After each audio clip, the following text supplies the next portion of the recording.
Bismillahirrahmanirrahim. Assalamualaikum warahmatullahi wabarakatuh. Halo guys, alhamdulillahirrabbilalamin.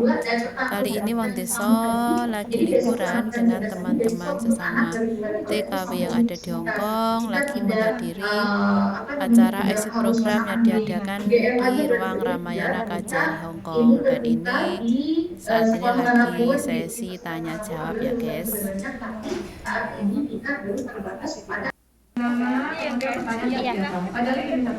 Selamat sore, nama saya Anissa. Saya mau tanya ke Enrik, khususnya lebih spesifik. Jadi Bu, saya kondisinya begini. Saya itu punya usaha di rumah. Dari tahun 2016, usaha saya itu bakso pasti dijalankan oleh adik saya kan. Keuntungannya itu hanya cukup untuk membantu keperluan keluarga, dan sampai sekarang itu nggak berkembang, jadi tetap stagnan kayak gitu. Jalan di tempat ya. Ya. Kemudian saya akan pulang sekitar 3 bulan lagi. Saya bekerja di Hongkong kurang lebih 8 tahun. Ada modal. Kemudian saya sudah punya target. Kemudian saya sudah merencanakan usaha. Nah, tapi masalahnya usaha yang saya rencanakan itu berbeda dari usaha sebelumnya. Jadi saya mau buka warung potongan gitu. Nah, saya juga sudah observasi di pasar. Langkah saya untuk memulai usaha baru ini benar nggak sih Bu?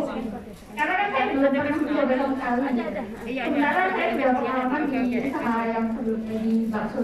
Terima kasih. Bu Media bisa ditangkap pertanyaannya? Ya, kita lanjut dulu pertanyaan kedua ya Bu. Silakan Mbak, mungkin di sebelah mana Pak? Ke sini ya. Oh yang mana kamera? Ina di situ. Silakan Mbak. Assalamualaikum. Nama saya Sunafi dari Ponorogo. Yang mau saya tanyakan, gimana cara menetapkan target supaya uang kita yang di tabungan itu tidak habis dan anggarannya berapa gitu. Karena selama saya di sini saya nabung, tapi tiba-tiba ini si A jual tanah, kamu mau beli? Enggak. Terus kalau saya beli kan saya nggak punya tabungan, terus kapan saya pulangnya gitu. Terima kasih. Betul. Buat Bu Media. Ya silakan Bu Media. Terima kasih Mbak. Mbak Neni kalau nanti ada jawaban tambahan boleh silakan ya Mbak. Ya oke, nanti menambahkan. Jadi apakah saya harus meneruskan bisnis baksonya atau saya tambah bisnis yang lain gitu ya?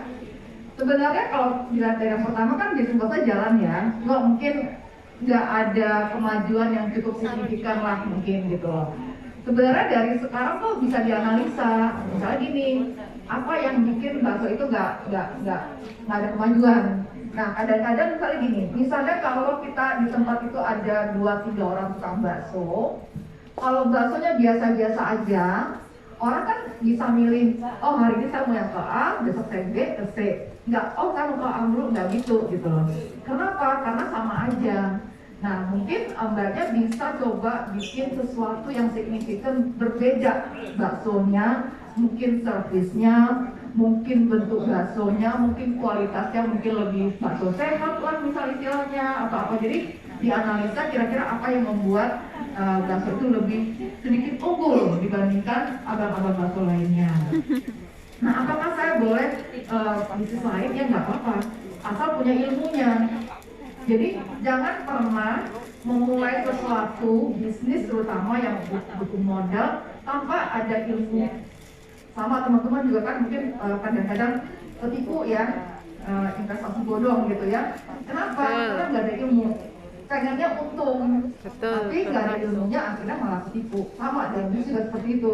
Kalau kita nggak punya ilmu, jangan memulai sesuatu dulu. Jadi kalau mbaknya udah tahu bagaimana cara berbisnis sembako, tahu gimana mau ordernya kemana, tahu mengenai keuangannya, tahu kenapa rata-rata bisnis sembako itu suka hancur. Karena gini, misalnya saya punya bisnis sembako nih ya, saya jual minyak goreng, kemudian saya butuh minyak goreng di dapur, saya ambil minyak goreng. Iya itu.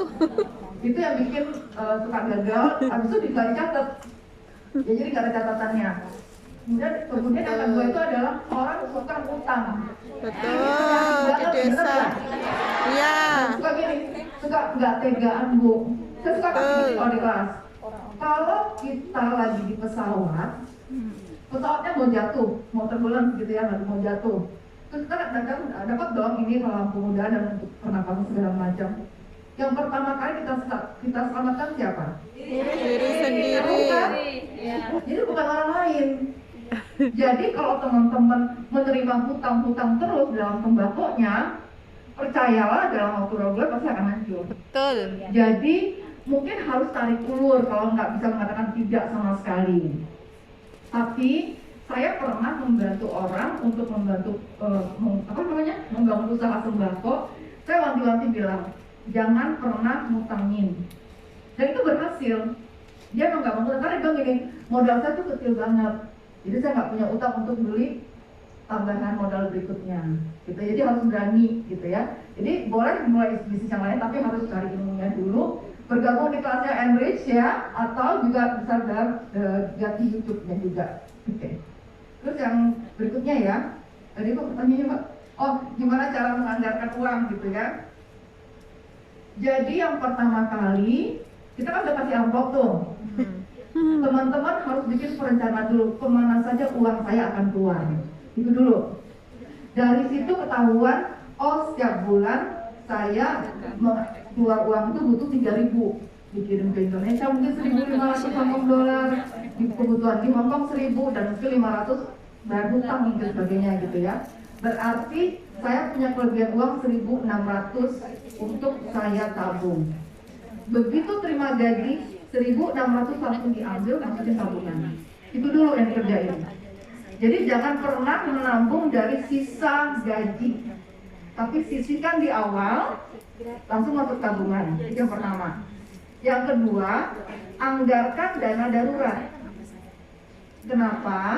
Karena kalau uang itu, kalau kita tidak punya dana darurat, begitu kita punya kebutuhan, pasti kita utang. Utang itu tidak ada yang bunganya zero, nggak ada.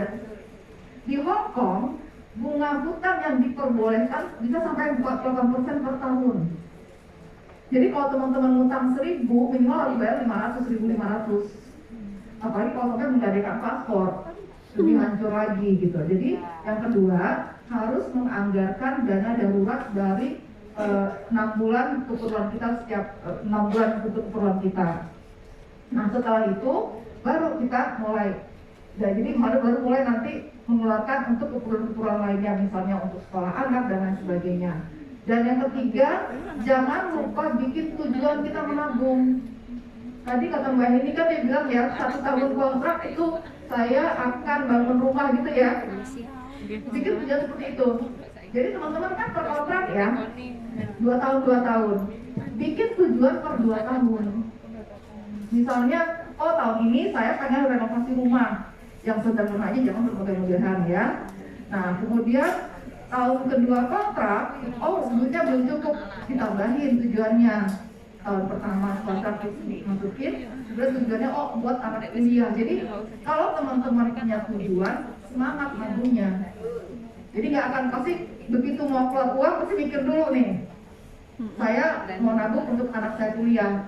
Nah itu bisa dijadikan alasan bagi teman-teman kalau misalnya tiba-tiba ada yang minta uang di Indonesia. Saya bilang gini, saya lagi fokus nabung untuk anak kuliah. Jelaskan alasannya. Nah dengan begitu nggak ada lagi nanti orang-orang minta uang setiap saat gitu. Ya. Oke. Baik, terima kasih Bu. Orang lain itu nggak tahu gitu ya gimana rasanya kerja di majikannya. Mungkin beruntung kalau orang yang baik gitu. Tapi sebaik-baiknya orang lain tuh gimana sih gitu ya. Tapi kadang maka prinsip hidupnya tuh harus